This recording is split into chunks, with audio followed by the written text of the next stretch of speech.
A paz do Senhor. Nós estamos em Gênesis, capítulo 3, a partir do verso 14.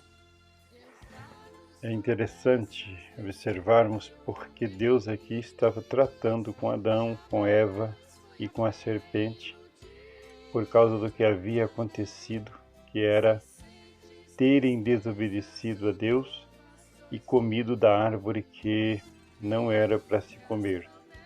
O verso 14 diz assim: Então o Senhor disse à serpente: Porquanto fizestes isto, maldita serás, mais que toda a besta, e mais que todos os animais do campo. Sobre o teu ventre andarás, e pó comerás todos os dias da tua vida. E é interessante também, quando você lê o verso 17, diz assim: E a Adão disse: Porquanto deste ouvidos à voz da tua mulher, e comeste da árvore que te ordenei, dizendo: Não comerás dela, maldita é a terra por causa de ti. A terra não tinha nada a ver.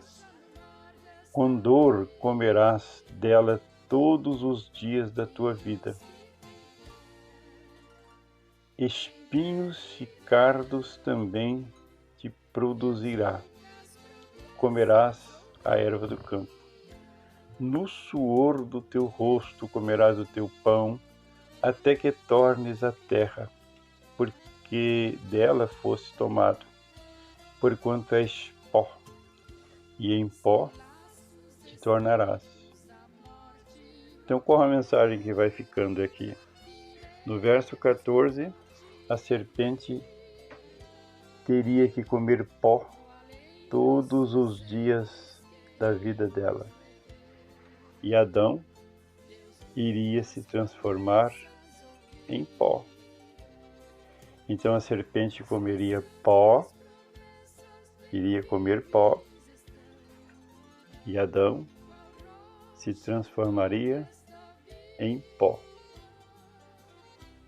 Automaticamente, Adão ou a humanidade se tornou a comida de serpente,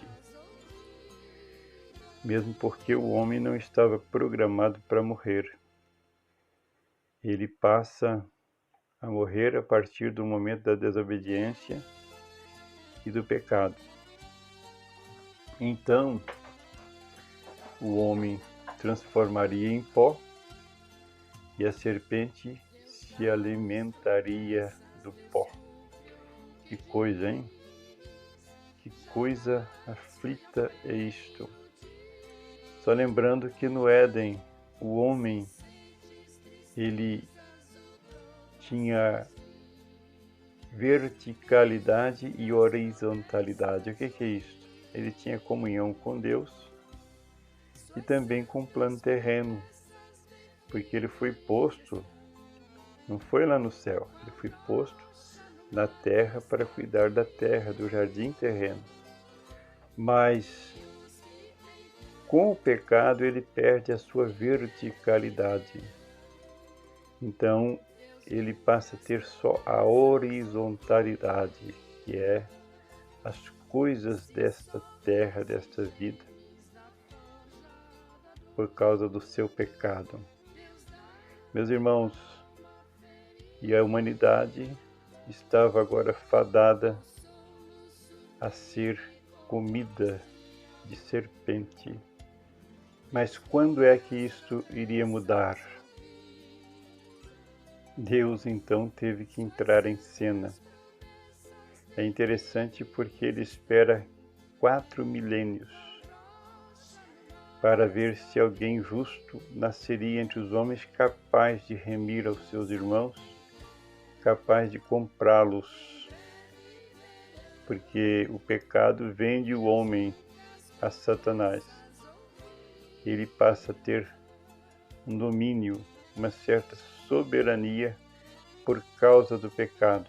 E ninguém dentre os homens foi achado com capacidade para comprar, para remir o seu irmão. Então Deus envia o seu Filho. E o que ele vai fazer? Ele vai restaurar a verticalidade.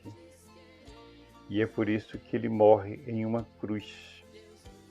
A cruz tem a haste vertical, que é aquela central, que liga o homem terreno a Deus, que está em cima. E ela também tem a haste horizontal. É por isso que ele é morto em uma cruz e não no madeiro, como alguns grupos afirmam. E ali, naquela cruz, ele iria livrar a humanidade do seu destino cruel, porque no verso 14 nós vimos que a serpente, no verso 15, verso 14, a serpente, ela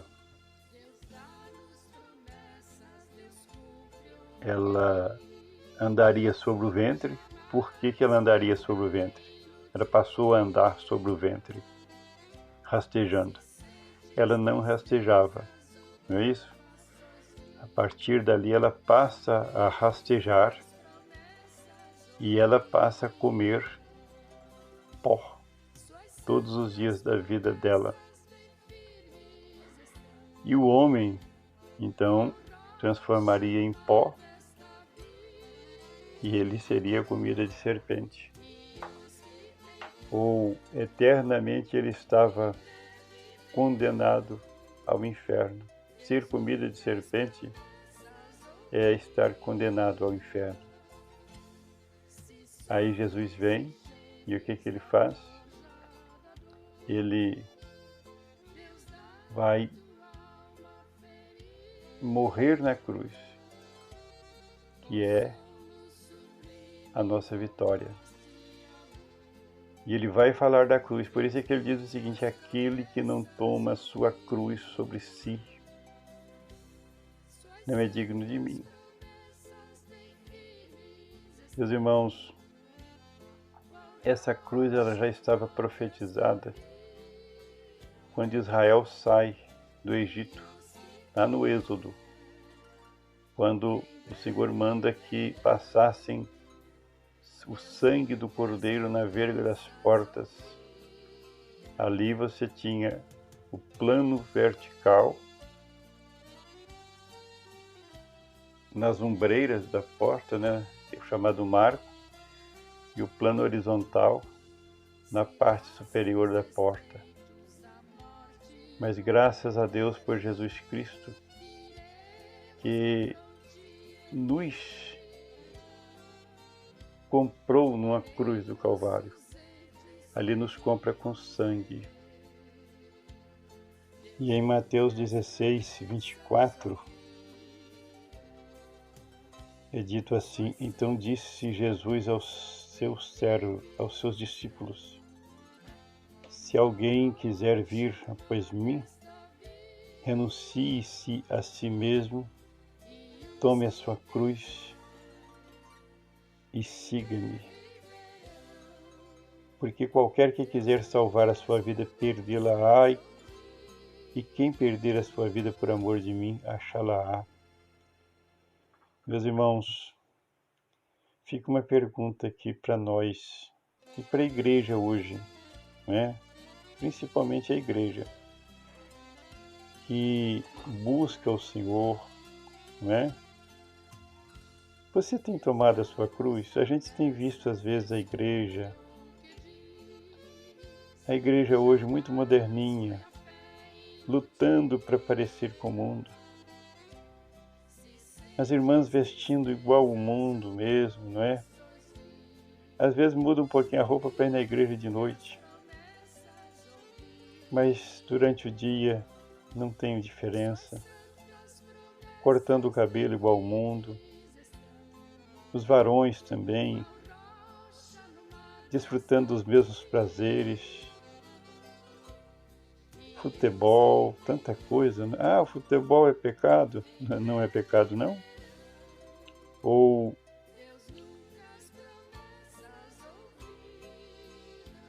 a palavra de Deus nas cartas de João, capítulo, cartas de João, capítulo 2, verso 15.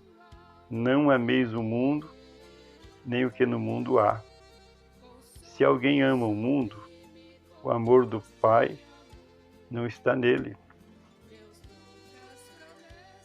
E você olha para o futebol, por exemplo, mortes violentas, uma paixão terrível com aquilo. As pessoas, durante os jogos, ninguém vai lembrar do Senhor, não é isso? Então, é do mundo, sim. E nós chegamos uma hora que é preciso avaliarmos de que lado nós estamos. A igreja ela tem vivido um período em que ela tem desfrutado do mundo, tem entrado pelo mundo, justamente na hora de encontrar com o esposo, que vai descer, que vai vir para reinar. Então, meus irmãos, a pergunta que fica, nem não é a pergunta que fica, mas aquilo que nós vimos em Gênesis. A serpente alimenta do pó, Adão voltaria a ser pó, portanto comida de serpente, e só há um meio de escapar, que é tomar sobre si a cruz, renunciar-se. Você, no atual momento, tem tomado sua cruz? A única coisa que faz você escapar de virar comida de serpente é tomar a cruz. É o único símbolo, não é? Você tem tomado? Porque o mundo será comida de serpente. Então, por isso é que eles aproveitam bastante bebida, não é? Comida, são os prazeres. Mas e você, que se candidatou a ser estrela luzente, a ser astro eternamente? Você tem pago o preço hoje?